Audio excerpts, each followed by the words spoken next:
One day you wake up and realize no one is coming. No one cares how tired you are. No one cares how much you've sacrificed. No one cares how heavy it feels to carry your own world on your back. The phone stays silent.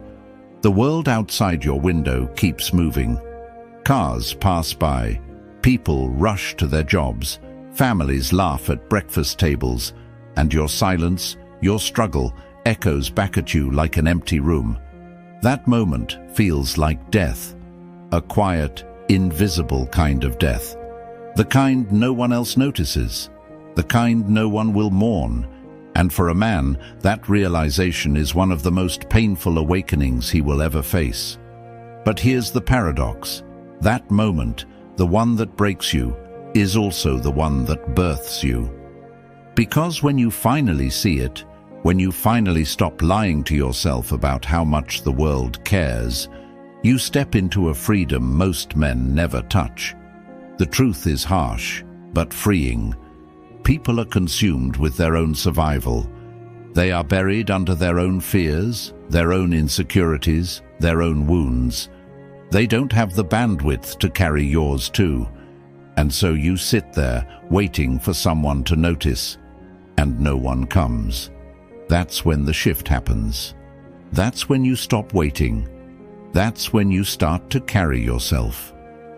Marcus Aurelius, a man who carried the weight of an empire, reminded himself, "Stop wasting time debating what a good man should be.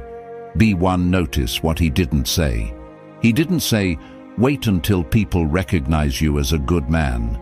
He didn't say, "Hope someone claps for your efforts." He said, simply, "Be one." Because recognition is cheap. Applause fades. People will forget your words, your posts, your sacrifices. But what they cannot ignore, what they will never erase, is the weight of a man who is whole in himself. This is why the realization that no one cares is not your downfall. It is your liberation. If no one cares, then no one's judgment can chain you.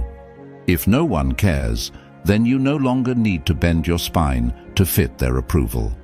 If no one cares, you can finally move with pure intention, to live not for their eyes, but for your own soul. Think back.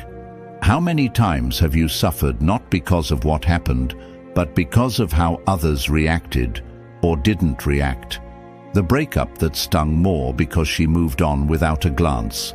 The achievement that felt empty because no one applauded. The struggle that burned heavier because nobody noticed. But what if you could see it differently? What if you could understand that the silence was not rejection, but training?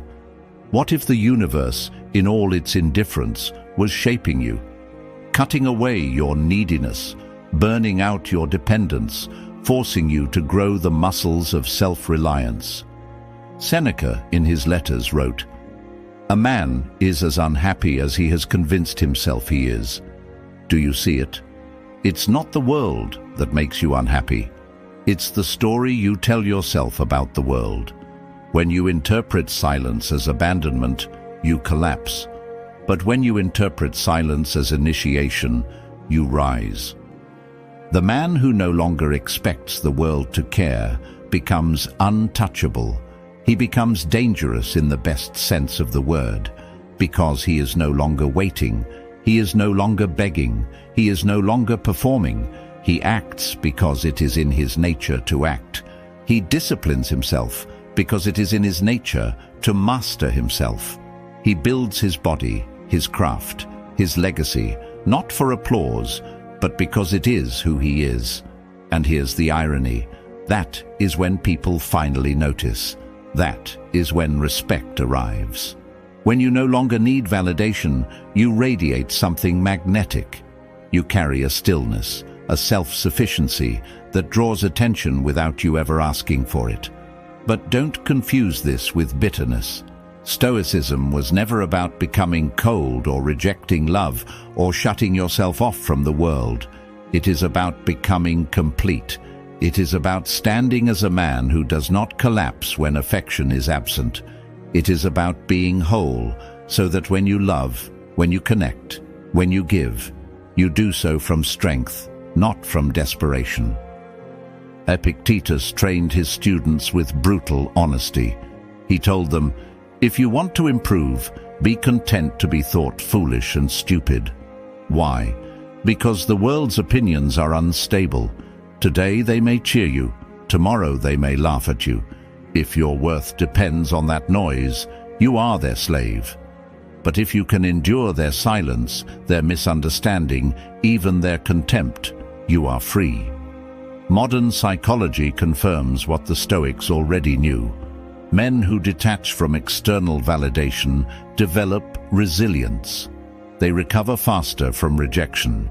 They carry lower levels of anxiety. They stand taller because they are no longer bent by the shifting winds of opinion. So let me say it to you clearly. When you realize no one cares, stop cursing it. Stop begging for it to be otherwise. Lean into it. Let it harden you, but not in bitterness. Let it sharpen you, but not in cruelty. Let it mold you into a man who sees clearly and walks forward regardless. Because here is the unspoken truth of life. Nobody truly cares until you give them something undeniable to care about. Nobody cares about your potential, but they will care about your results. Nobody cares about your suffering, but they will respect the man who turned pain into discipline. Nobody cares about your silence, but they will care about the presence you carve into the world through your actions. That's the transformation. That's the birth that comes after the death. The moment you stop expecting care is the moment you realize you don't need it. You don't need the world to see you. You need to see yourself. You don't need them to save you. You need to save yourself. And from that day forward, every step you take will feel heavier, stronger, more deliberate. You will walk differently. You will speak differently, because you are no longer begging for the world to care. You are carrying yourself. So let them be silent. Let them overlook you. Let them forget your name. None of that matters, because you are not here to be remembered for your cries. You are here to be remembered for your strength. Once you realize no one cares, you become untouchable, not because you are cold, but because you are whole. And that wholeness, that inner fortress, is the beginning of true masculine self-discipline. If these words stirred something in you, don't rush past it. Sit with it. Reflect on it. Ask yourself where in your life you've been waiting for someone to care, and how much stronger you could be if you stopped waiting. Leave your thoughts in the comments. I want to hear the moment this realization hit you. And if you're ready for more, subscribe. Because this path, this journey of becoming unshakable, is only just beginning.